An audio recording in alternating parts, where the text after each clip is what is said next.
Take off your shoes, look at your foot, that shape, the rigid arch, the elevated heel, the toe squeezed together, and that is not what a human foot is supposed to look like. That is what happens to a human foot after a lifetime inside shoes.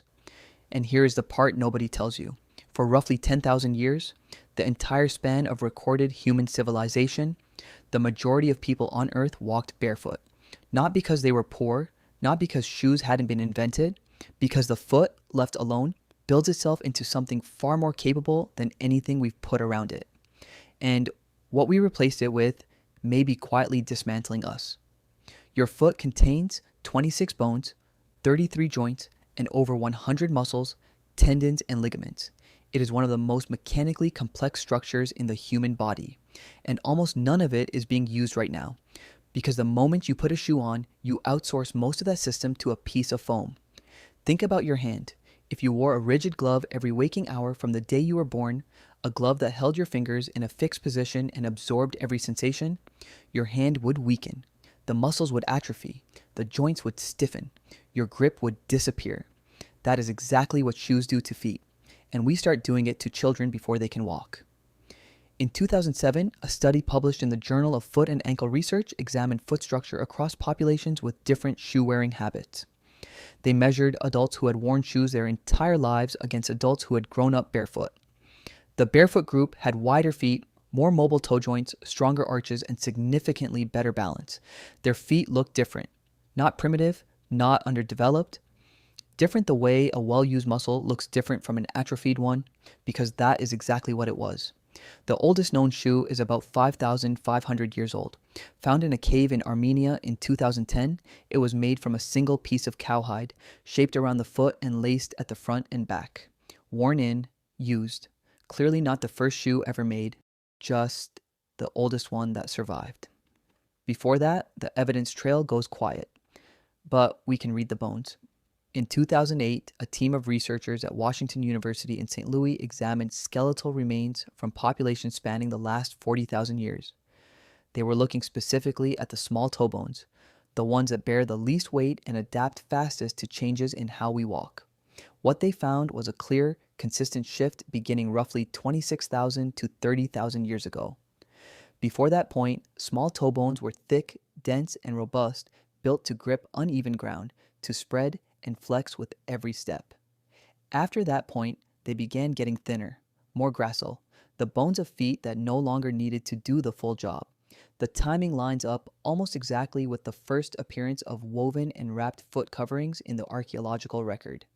In other words, we can see the moment in human history when feet began to change, when they began, generation by generation, to forget what they were built for.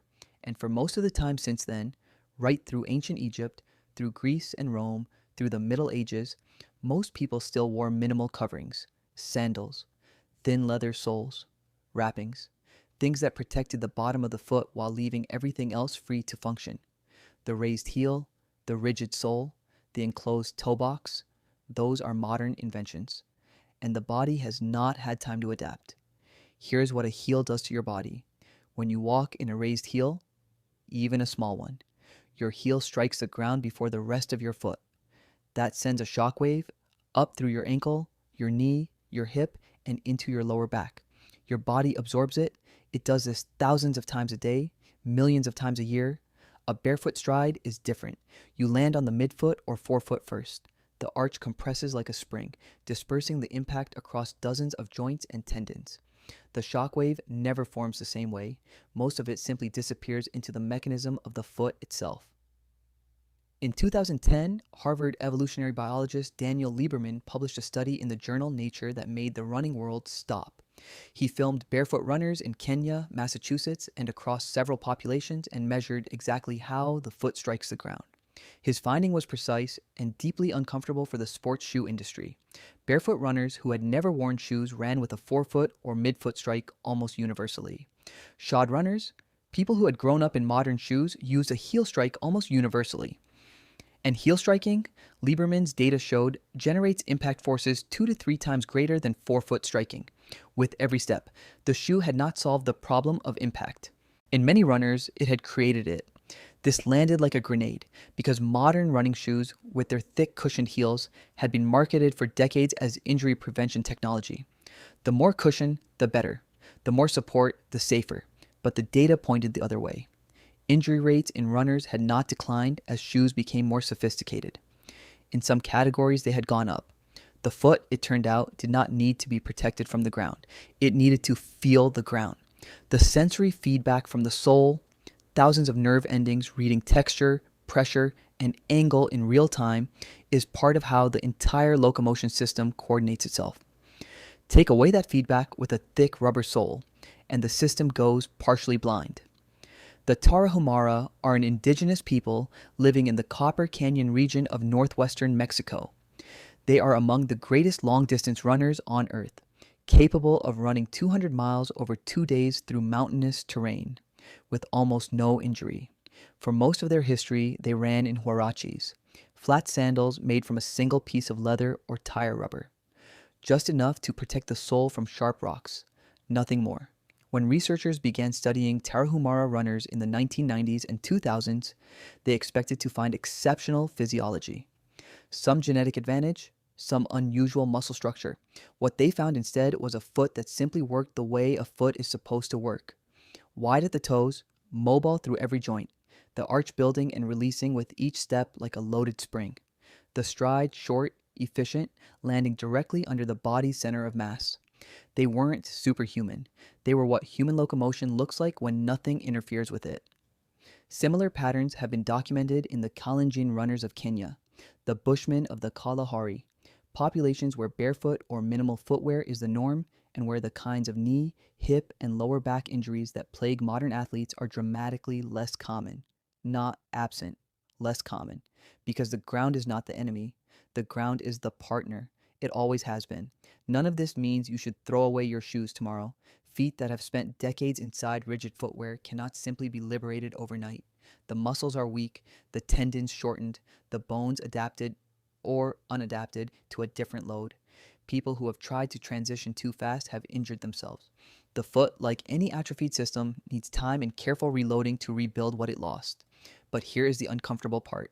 We gave children orthotics before their arches had a chance to develop. We put infants in rigid-soled shoes before they could walk. We designed school floors, office floors, and city sidewalks as if the foot was a wheel, something to be rolled smoothly across a frictionless surface rather than a living, sensing, adapting structure that needs resistance to stay functional. And then we treated the consequences, the flat feet, the plantar fasciitis, the knee pain, the bad backs, as if they were conditions people were born with, as if the foot had always been this fragile. It wasn't. For hundreds of thousands of years, your ancestors walked across every kind of terrain on Earth. Rock, sand, mud, grass, ice, barefoot, or in the thinnest of coverings. And the foot handled it, because the foot was built for exactly that. The foot did not evolve to be carried. It evolved to carry you.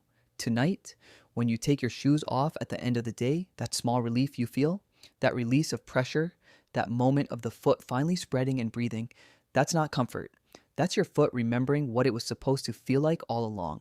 And for most of human history, it never had to forget.